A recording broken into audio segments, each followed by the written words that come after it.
Ya, Assalamualaikum warahmatullahi wabarakatuh. Izin memperkenalkan diri, nama saya Ferdinand Alifari Putra dari Pendidikan Vokasional Teknik Elektro 2019. Di sini saya akan mempresentasikan sedikit tentang keselamatan dan kesehatan kerja yang berjudul Human Factor dan Human Error, di mana human factor terfokus pada aspek manusia serta interaksi dengan produk, peralatan, fasilitas yang digunakan, prosedur pekerjaan, dan lingkungan, di mana kegiatan tersebut dilakukan. Human factor berhubungan dengan informasi mengenai tingkah laku, kemampuan, dan keterbatasan manusia, serta karakteristik mengenai perancangan peralatan, mesin, sistem pekerjaan, dan lingkungan untuk menghasilkan keamanan, kenyamanan, dan efektivitas dalam penggunaannya. Masuk ke faktor human error, kebanyakan tempat industri cenderung melihat suatu untuk dikambing hitamkan. Ketika terjadi kecelakaan, ketimbang mencari penyebab atau sumber kecelakaan itu sendiri. Dari hal-hal tersebut dapat disimpulkan ada 3 faktor penyebab kecelakaan kerja yang berhubungan dengan human factor, yaitu yang pertama ada faktor individu, yang kedua ada faktor lingkungan, yang ketiga ada faktor organisasi. Lanjut ke faktor individu, yaitu yang pertama ada konsentrasi, di mana konsentrasi adalah perhatian seseorang dalam menghadapi suatu masalah yang terjadi. Konsentrasi sangat diperlukan dalam segala bidang. Oleh karena itu, konsentrasi memegang peranan nomor satu dalam keselamatan kerja. Yang kedua ada psikologis, di mana pekerjaan akan menimbulkan reaksi psikologis bagi yang melakukan pekerjaan itu. Nah, reaksi ini dapat bersifat positif ataupun negatif. Salah satu faktor negatif yang sering terjadi pada karyawan adalah karena karyawan tidak mengetahui bagaimana melakukan pekerjaannya.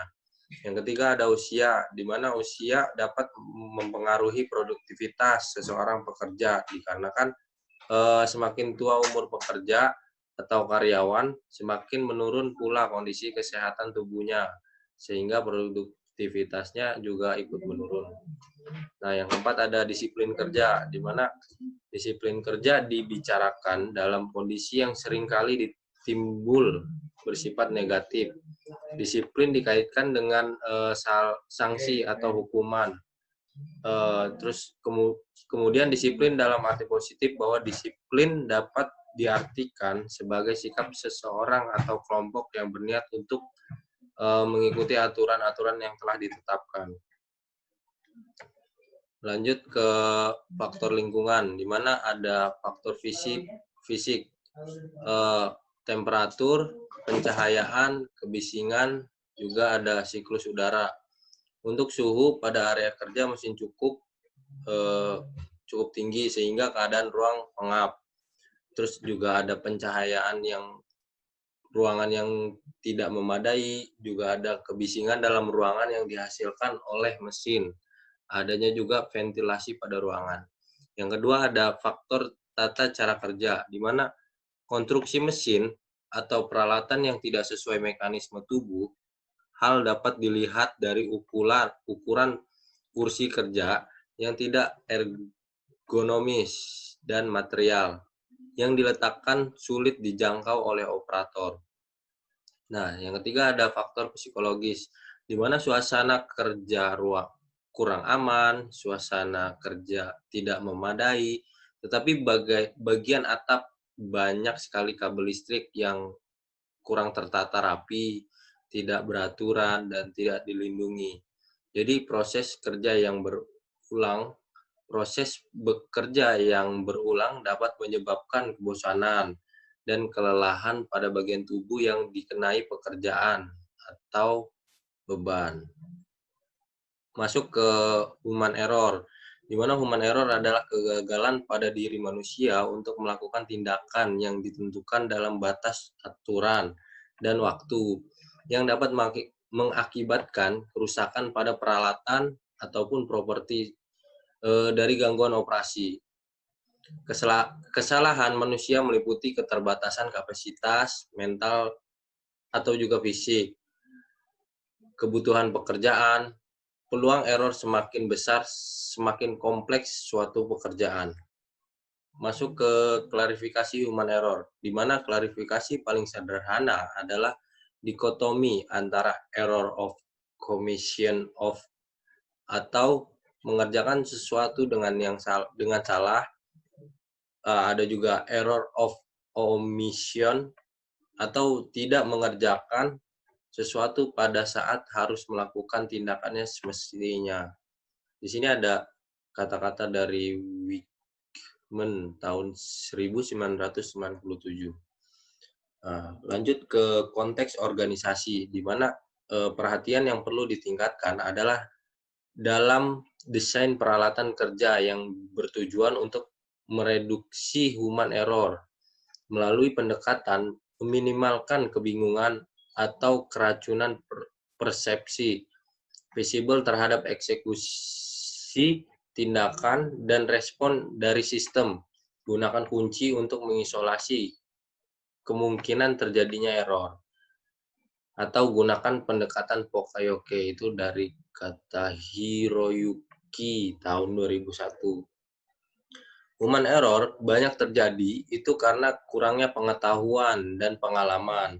Maka tahap orientasi kerja, yaitu ada pendidikan dan pelatihan, menjadi bagian terpenting secara mental psikologis jika belum bisa memenuhi excellent kriteria otonomi kerja dengan kemampuan problem solving dalam kondisi darurat dan berorientasikan kepada HERS, maka belum berhak mengoperasikan sistem produksi.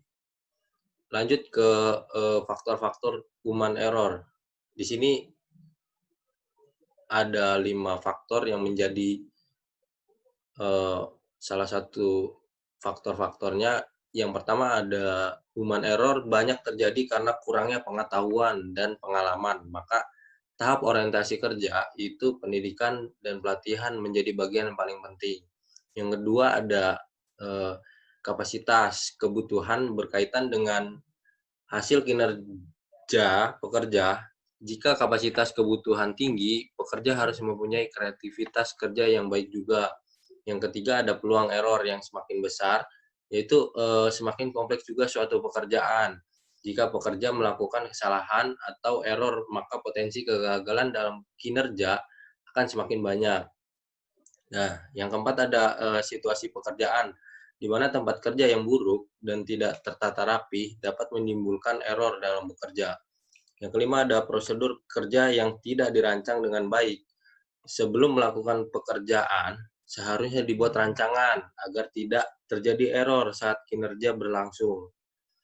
Yang lanjut ke tipe-tipe penyebab human error, di mana di sini ada sebab primer. Sebab primer merupakan sebab human error pada level individu.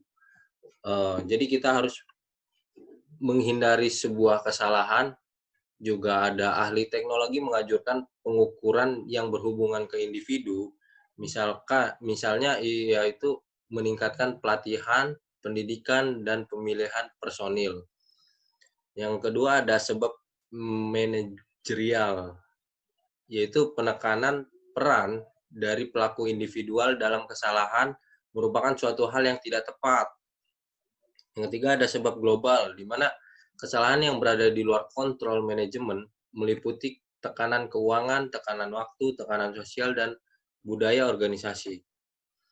Masuk ke faktor pribadi yang mempengaruhi terjadinya kecelakaan. Yang pertama ada pengamatan terhadap bahaya. Kemampuan bekerja harus mengamati ada tindanya bahaya di tempat kerja bergantung dari pengetahuan atau pengalaman pekerja terhadap area atau proses kerja yang mereka lakukan. Yang kedua ada pengenalan terhadap bahaya. Di sini banyak pekerja yang mampu mengidentifikasi bahaya di tempat kerja mereka, akan tetapi tidak mampu mengenali jenis bahaya yang sedang terjadi. Pekerjaan perlu mendapatkan training yang cukup untuk mengenali jenis bahaya di tempat kerja. Yang ketiga ada kemampuan menghindar. Kemampuan menghindar terlihat dari perilaku yang aman pekerja dalam melakukan pekerjaannya. Nah, kemampuan yang dibutuhkan adalah kemampuan secara fisik untuk menghindari bahaya dan kemampuan secara skill untuk menghindari bahaya. Nah, mungkin cukup sekian, eee, PPT yang saya share, kurang lebihnya mohon maaf. Wabillahi taufiq walhidayah. Wassalamualaikum warahmatullahi wabarakatuh.